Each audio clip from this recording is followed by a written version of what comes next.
All right, guys, I'm going to try and keep this as short as possible and just give you a nice little tutorial of an example slide for Google Slides.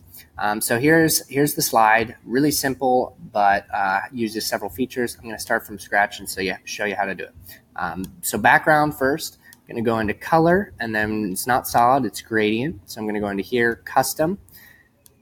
So I don't like the linear as much. I'm going to go to the radial, and bottom left is perfect for my needs. This, I want it to be darker in the bottom left, actually. So I'm going to go here and make that dark, push OK. Close to that, pretty close to what I want. Next, I want the picture in there. The best way to do that, come up here to image. I always upload pictures from my computer. Got that edited headshot. One thing you want to be careful of, not to just stretch it up like this, because that's gonna stretch the photo instead of keep it at its normal size, and it can really distort some of the looks that you're gonna want. Slide that right over there. Next thing I want is this shape. So I'm gonna show you how I did that. I just went over here. I was doing it for this company, so I went and copied this logo. It's got a transparent background. I did that before, so I don't need to do it again, but that's what I would have done. So now I'm gonna shrink this down to a manageable size.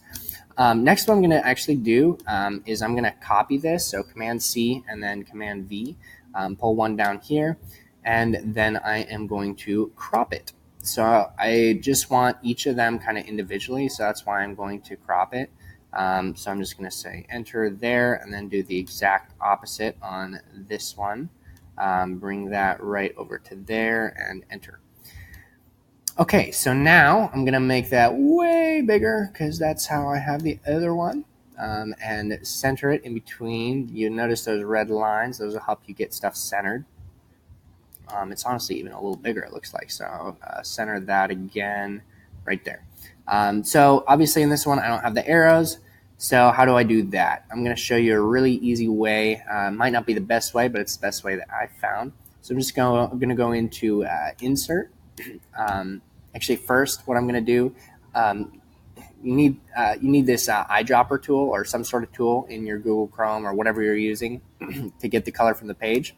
I've already done it several times, but basically you just go to pick a color from the web page. And then what I do is pick a color right above and then pick a color right below this arrow. And I'll show you how that's going to be used in a second. So insert, and then I'm going to go into shape, and then I'm going to go into circle. I'm going to get size. Doesn't matter if it's an exact circle, but then I just want to kind of center over that. It's got a border around it. I don't want the border. I just want that transparent. So I'm going to go up to border color, make it transparent. And then I'm going to go into this color after I've gotten those other colors that I want to use. I'm going to go to gradient and custom. Once again, it's already set up exactly how I want. So now I'm going to use those colors that I got from up here. And normally I would copy this. So that's going to be my top color.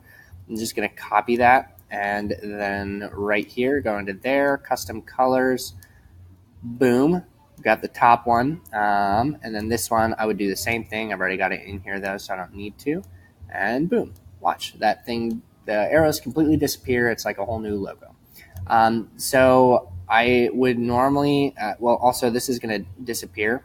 It's going to go behind this other one because I built it after that. Super easy, just go into arrange, order, bring to front. You'll see in this one it's white, and I went into another software to do that. Really easy to do, but I didn't want to take the time to do that in this tutorial. So we got something like that. Gonna center that. Then the last thing is just the text. So I'm gonna add the text. Hey, I'm gonna make that way bigger. Probably needs to be like 40 or so, something like that. Put that wherever you want. And then oftentimes I just copy and paste that since it's got kind of the settings that I already want on it, and then type in my new message. So put that just like that, somewhere down there. Okay, the very last thing that I want to do, so I got to change the color obviously, but besides that is you'll notice there's one thing that's missing between these two pictures besides this being black. Is there's actually a little shadow on each of these letters. It just kind of brings it out the screen at you a little bit. So I'll show you how to do that on one of these. So right here, you do that. That's normally not out. You got to click Format Options. You can go into Drop Shadow, click that, and then you can set it up however you want. So I like the transparency to be down so you can see it better. Angle, I want it to, I'm just going to put it around 170 because I want it to be the same kind of light going to dark at the bottom left. Distance about 3, that way it doesn't look ridiculous, like you can go really far out, which looks a little silly here, you see. So I'm just going to go to about 3, and that's exactly what you want. So you can do that with these other two right here, and then you'll have a picture that's almost exactly the same as this one. I hope that helps you. Just figure out a couple of features that you can use on here. Really fantastic tool. Highly encourage you to use it in whatever things you're working on.